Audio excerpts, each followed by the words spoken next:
Alright, Dr. Phil time. I always see women complaining that they don't get this and that from their spouse. They don't get their date night. They don't get the romance. They're lacking this or that or the other from their relationship. But the thing is like, when was the last time you really did something that was just for your man? When was the last time you threw on lingerie and left hot as shit cooking dinner? When was the last time you went an entire day without fucking nagging him about something? When was the last time that you literally just swooped your man up and was like, I'm gonna take care of you today, right now? When was the last time you cooked him a good-ass meal? Listen, you want that date night? You want that romance? Girlfriend, put on some lingerie, work it, and get your date night. They're visual creatures. They want something hot to look at, less nagging, feed them, empty their you-know-what. And girl, I guarantee you, your life will do a 180. You're welcome.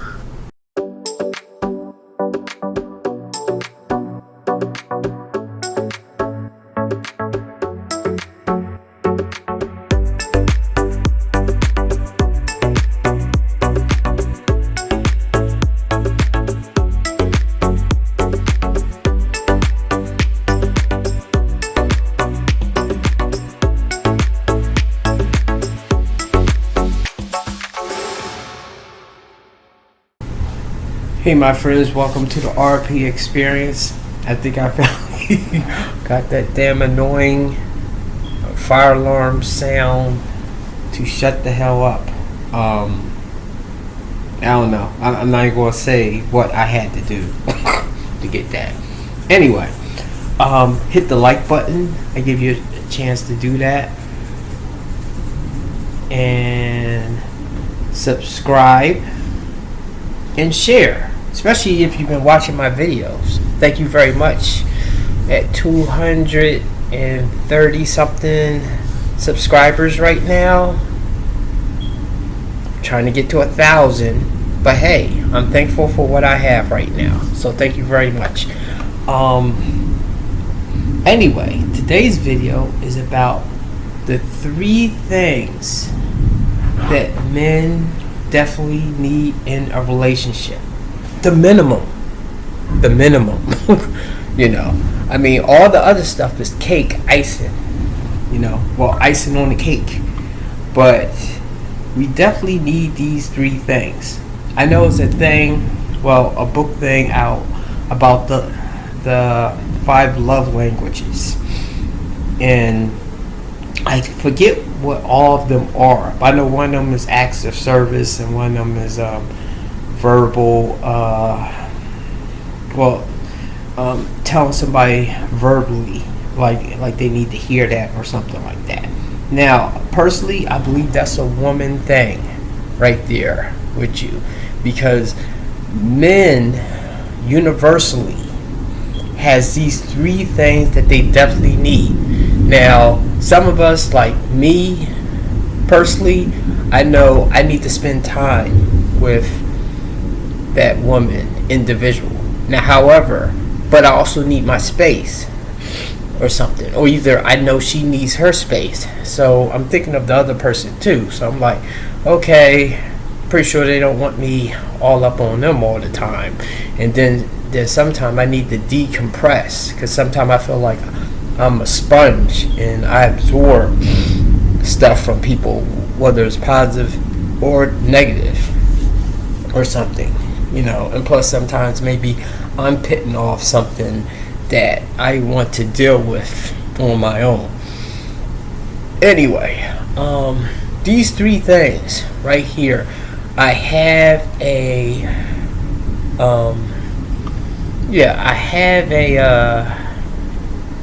creator that, wait, let me find her first so I know exactly what her name is. What is her name? I just had the video. Oh God, did I? Okay. Yes, her name is... No, that's not the...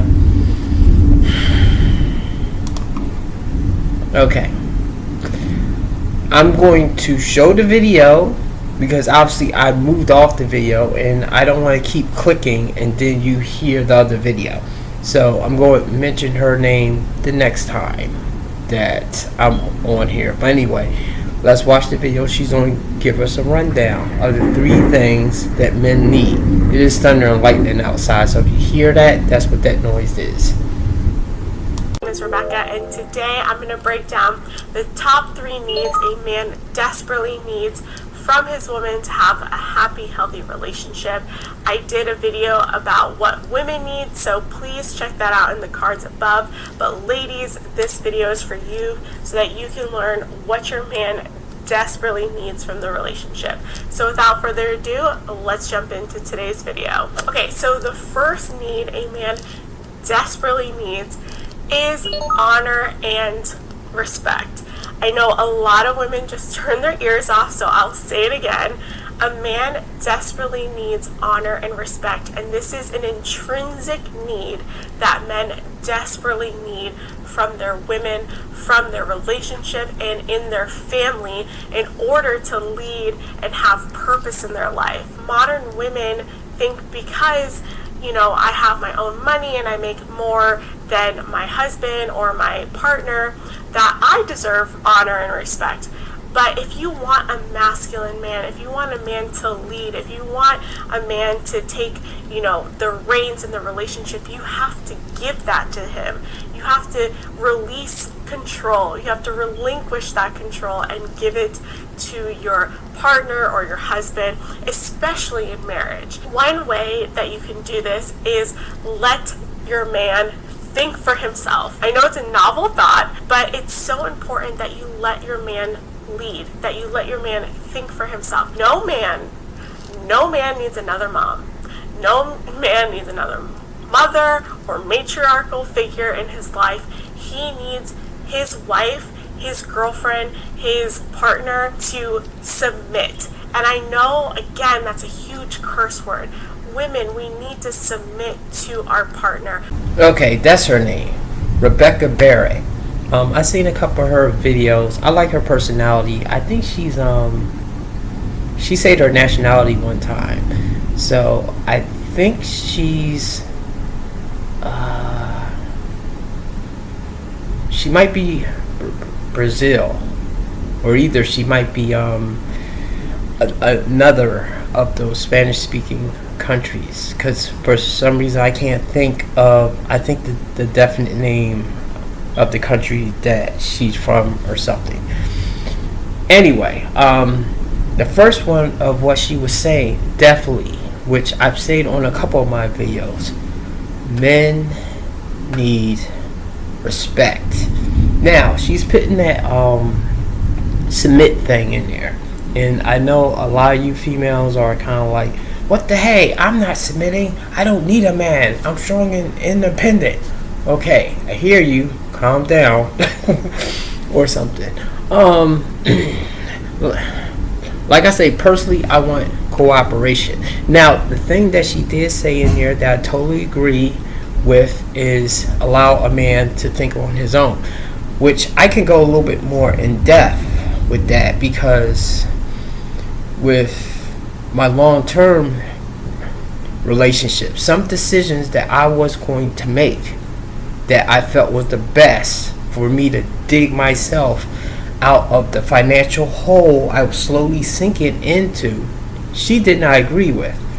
And those was not like money making schemes or anything like that. It was like I at one point was going to do truck driving, in which I know that can be a tough thing on a relationship, because the distance and somebody might cheat or something, or feel lonely or something like that. But to me at the time, that was the one solution that I could see to easily get into something, because I already tried going to like school and then trying to keep up with the payments and working, spending money, trying to maintain the relationship.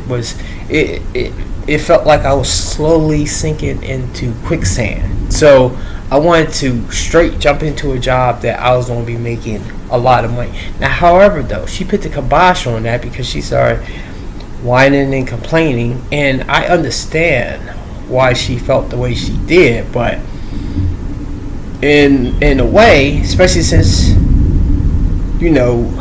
we took and went our separate ways anyway. I should have just did what the hell I was going to do at first, because I did not want to stay in that career. I just wanted to stack money, gain some other skills of things I could use, and then maybe invest in my art or some other projects that I wanted to do at the time or something.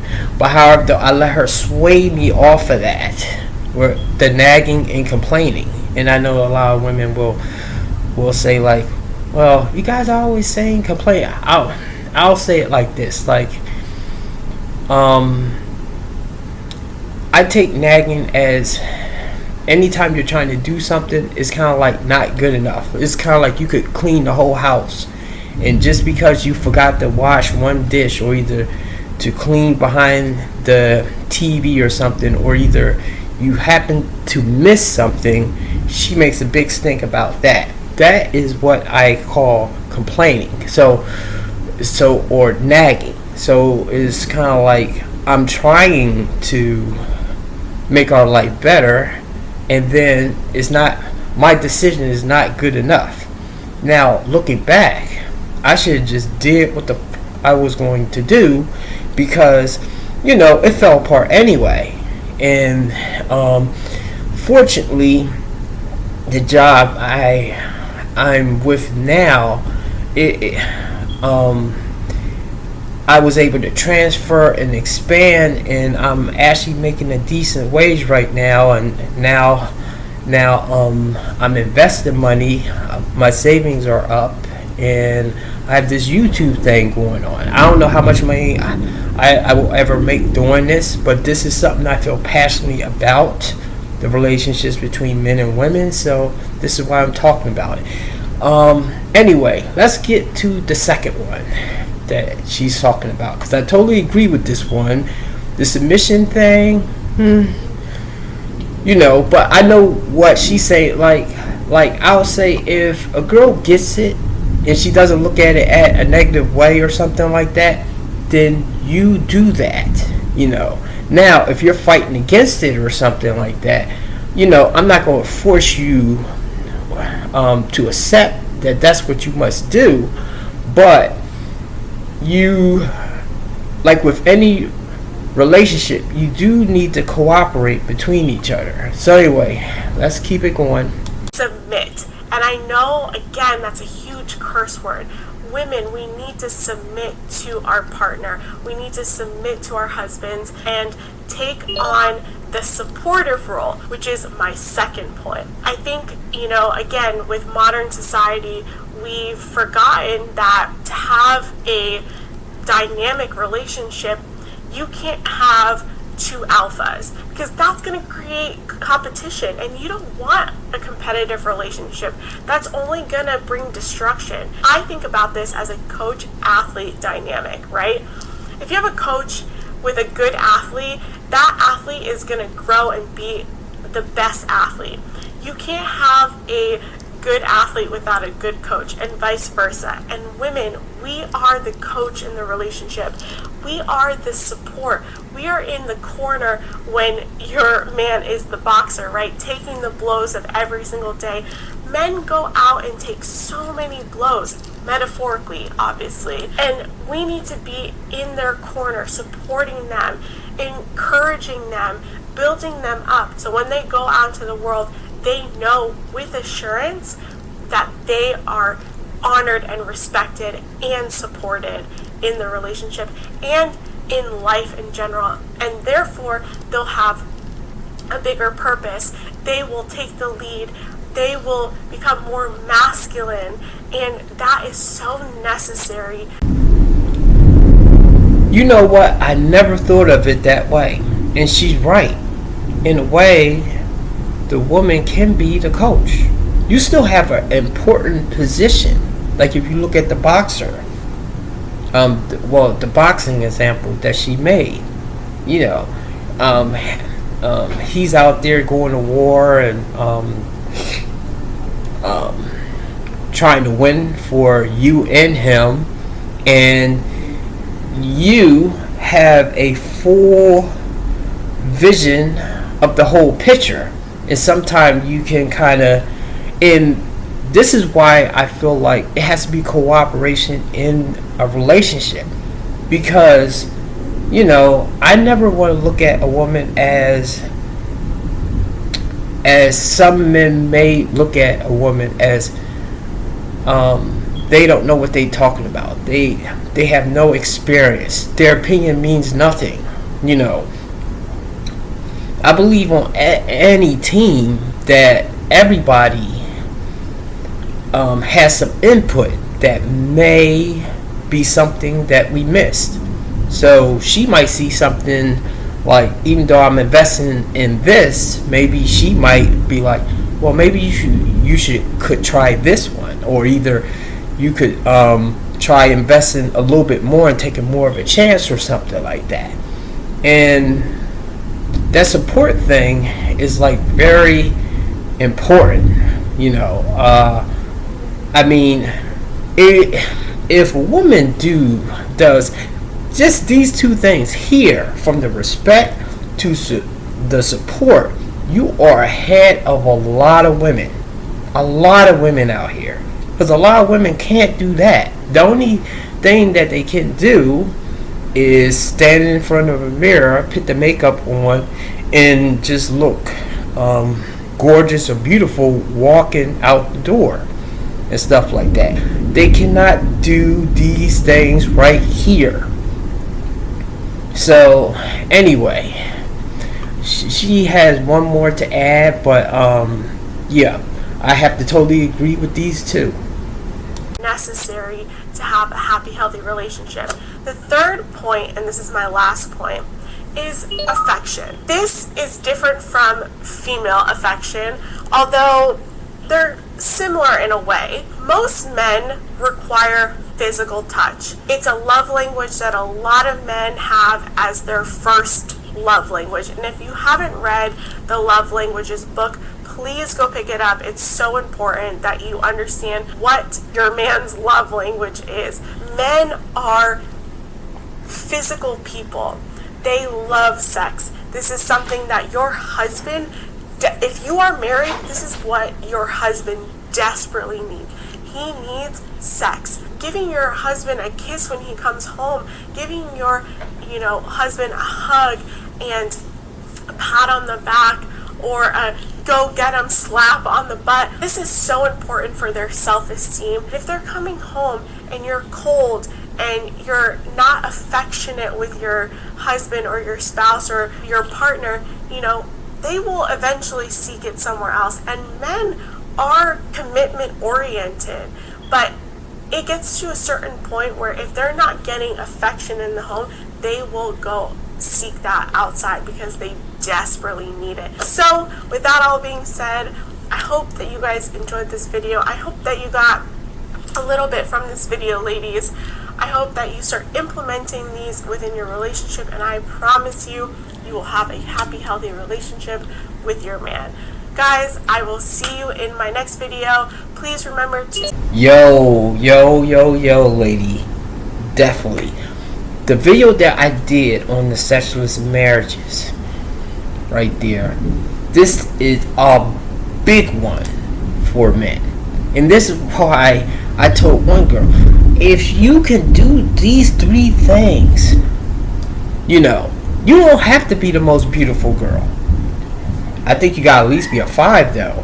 5 or 6. But if you can do these 3 things, you will stand out in front of a lot of women. Because a lot of females don't feel like they need to do this or should do this. And yes, somebody's talking outside and there's lightning. Anyway,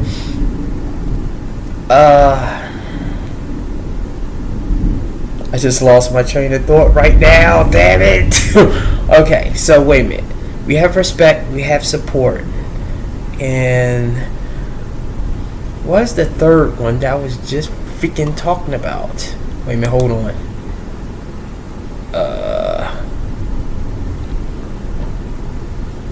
Yes. Boy, man, what's going on? Yes. So we need the physical attraction, physical affection.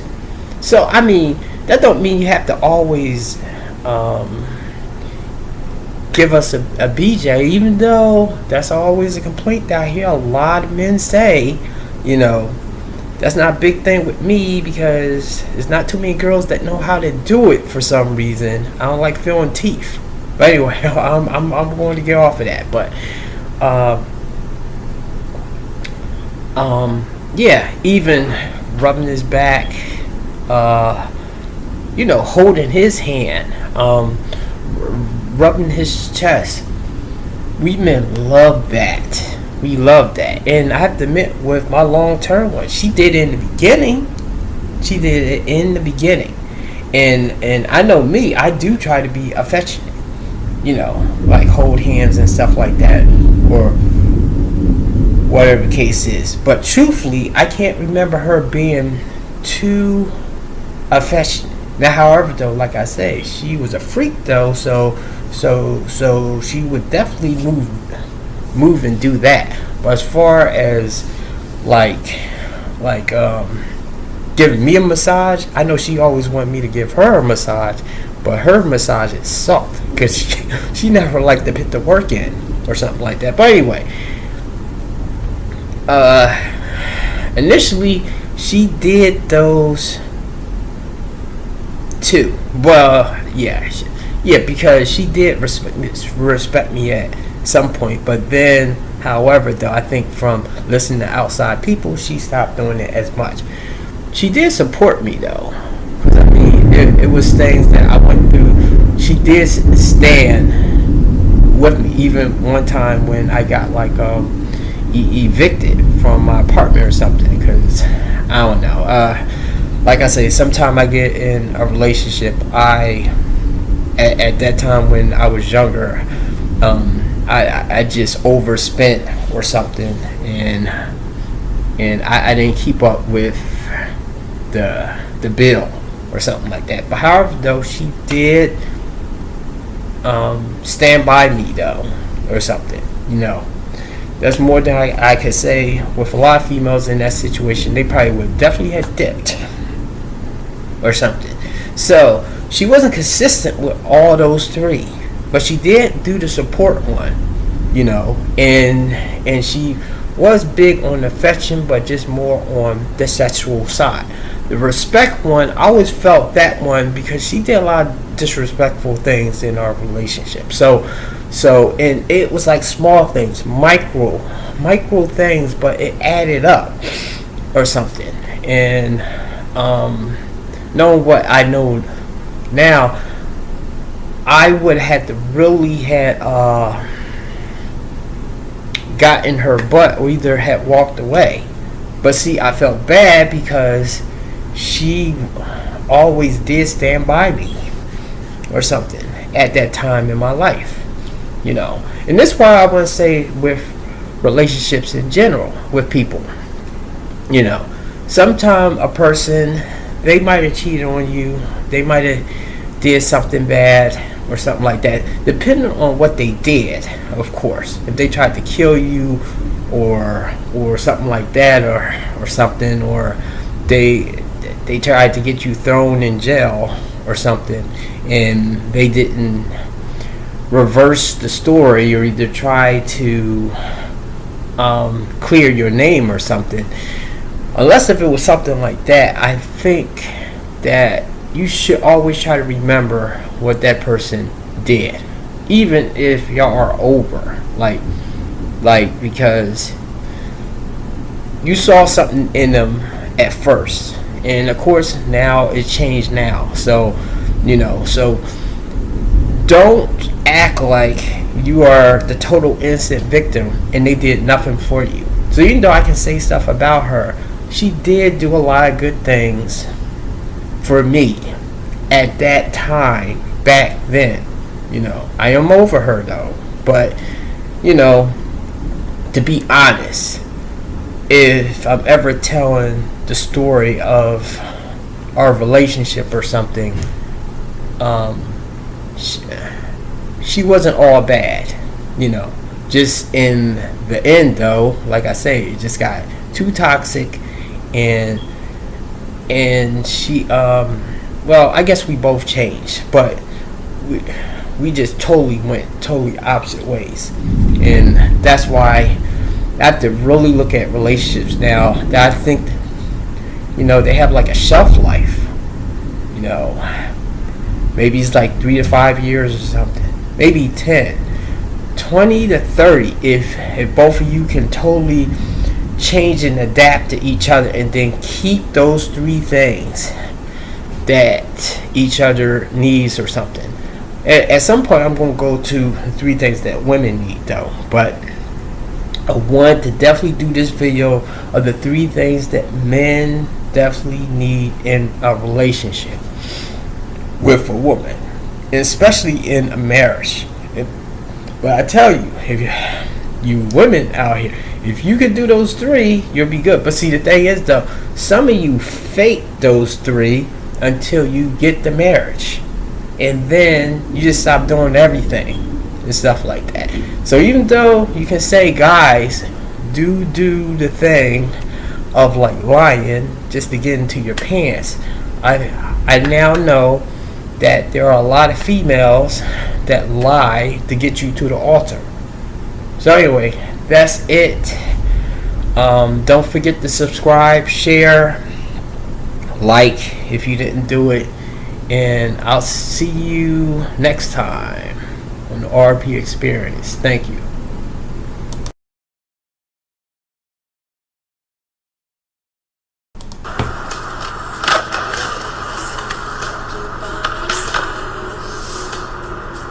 I may or may not have a boner right now.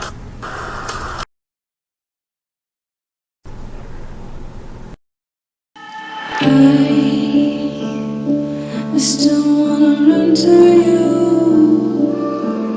Am I breaking through? Do you feel me too? Pando made it. I still wanna run to you.